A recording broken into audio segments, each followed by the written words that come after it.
Nama Asnawi Mangkualam Bahar tak bisa lepas dari skuad timnas Indonesia. Pemain Port FC Thailand itu sudah membela negara sejak di kategori kelompok usia, hingga menjabat sebagai kapten di timnas senior. Namun berada di timnas Indonesia dalam waktu yang lama tidak mudah, butuh kerja ekstra keras untuk menjaga performa agar tetap stabil. Bisa dibilang sejak usia 10 tahun Asnawi Mangkualam sudah mewakili Indonesia. Dia pernah ke Madrid, Spanyol bermain di ajang Danone Cup pada tahun 2011. Waktu itu Asnawi bermain untuk SSB Hasanuddin yang jadi pemenang Danone Cup di Indonesia. Sang ayah bisa dibilang sangat keras kepada Asnawi, apalagi saat keduanya sama-sama berada di PSM. Asnawi sebagai pemain dan ayahnya asisten pelatih. Ketika Asnawi bermain buruk, dia mengaku tidak berani pulang karena ayahnya tidak mengizinkan dia untuk masuk ke rumah. Membela timnas Indonesia memang membanggakan, tapi di balik itu ada sebuah ujian mental tersendiri bagi pemain. Jika tampil buruk, serangan netizen di media sosial bakal dirasakan. Asnawi yang selalu memperlihatkan totalitas di lapangan juga tak luput dari serangan itu.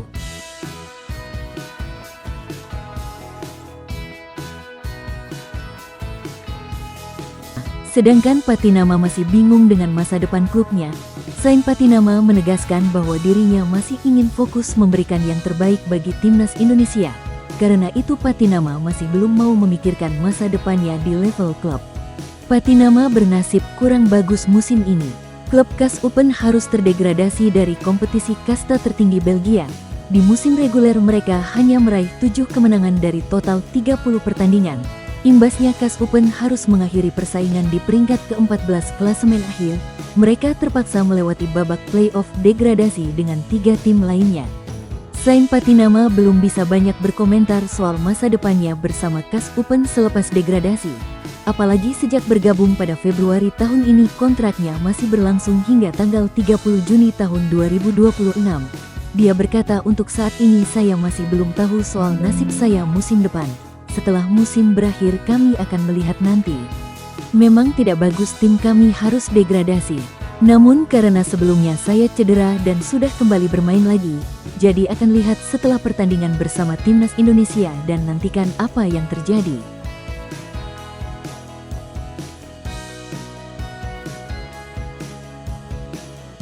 Dan kabar naturalisasi santer berhembus lagi.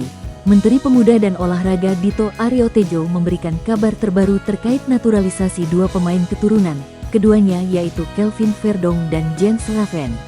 Menpora menyatakan naturalisasi Kelvin Verdong dan Jens Raven tengah diproses Dewan Perwakilan Rakyat. Dari situ tahap terakhirnya adalah diambil sumpah kewarganegaraan oleh Kementerian Hukum dan Kemenkumham. Usai menjadi warga negara Indonesia baru melakukan perpindahan federasi.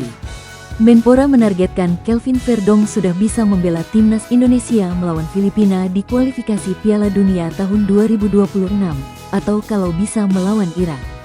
Timnas Indonesia akan lebih dulu menjamu Irak pada tanggal 6 Juni tahun 2024 di Stadion Utama Gelora Bung Karno, baru setelah itu berduel dengan Filipina 5 hari berselang di venue yang sama. Dito berkata, kami usahakan, kalau tidak melawan Irak minimal bisa bermain melawan Filipina. Sekarang kami fokus dengan percepatan naturalisasi keduanya.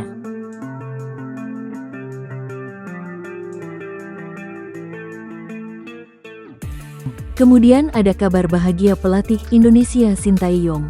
Anggota Komite Eksekutif PSSI Vivin Cahyani mengungkapkan bahwa pelatih Sintayong menerima kenaikan gaji usai diganjar perpanjangan kontrak hingga tahun 2027. Akan tetapi Vivin Cahyani tidak mengetahui secara detail berapa lonjakan dari kenaikan penghasilan Sintayong. Sebelumnya Sintayong dilaporkan memiliki gaji sebesar 1,1 miliar per bulan. Masa bakti pelatih asal Korea Selatan ini dilanjutkan usai memenuhi target yang dibebankan PSSI. Pertama, timnas Indonesia lolos ke Piala Asia 23 Qatar. Yang kedua, timnas U23 Indonesia melaju ke semifinal Piala Asia U23. Padahal bidikan dari PSSI hanya menembus 8 besar. Menghadapi Filipina di lokasi yang sama, Rizky Ridho dan kawan-kawan yang kini mengoleksi 7 poin dari 3 laga menempati peringkat kedua klasemen grup F putaran kedua kualifikasi Piala Dunia Zona Asia. Sementara di posisi puncak ditempati oleh Irak dengan koleksi 9 poin. Dengan satu kemenangan lagi, timnas Indonesia bakal mengamankan tiket ke putaran ketiga kualifikasi Piala Dunia Zona Asia.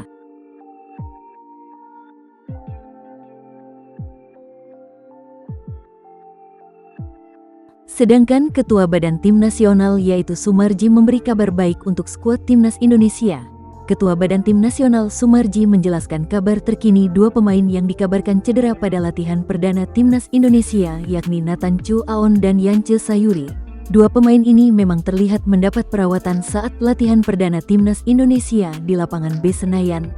Latihan Timnas Indonesia itu sudah dihadiri oleh 18 nama dari 22 pemain yang dipanggil pelatih Sintayong.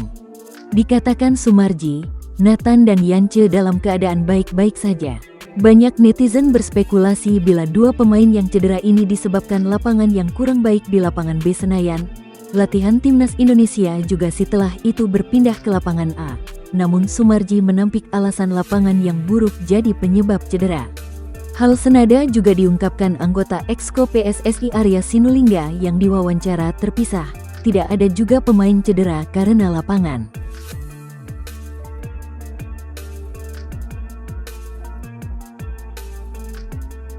Dan kemudian ada kabar dari fans Indonesia yang khawatir jika Jay Izzes cedera. Jay Izzes malam ini menjalani pertandingan leg pertama final playoff promosi Liga Italia dan timnas Indonesia menunggu. Fans Indonesia harap cemas menunggu kabar Jay Izzes yang akan melakoni laga terbesar Liga Italia di bawah Serie A. Izzes membawa Venezia FC finish di peringkat 3 Serie B dan kini melaju ke babak final playoff promosi, dan Venezia FC akan bertandang ke Cremonese pada leg pertama. Izzes merupakan bek andalan Venezia yang musim ini bermain dalam 28 pertandingan dan mencetak 3 gol. Andai tak sakit parah pada Oktober hingga Januari, statistik tersebut niscaya akan bertambah. Dengan demikian Izzes diprediksi mengalami kelelahan dan jet lag saat bergabung pemusatan latihan Timnas Indonesia. Harapan fans Indonesia tentu saja adalah Izzes memenangi promosi dan tidak mengalami cedera dalam dua leg final ini.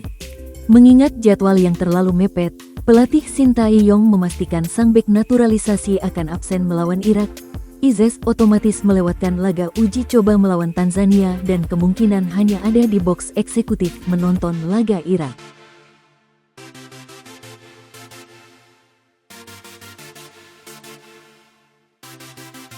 Kemudian datang juga kabar dari Marcelino yang kontraknya akan berakhir.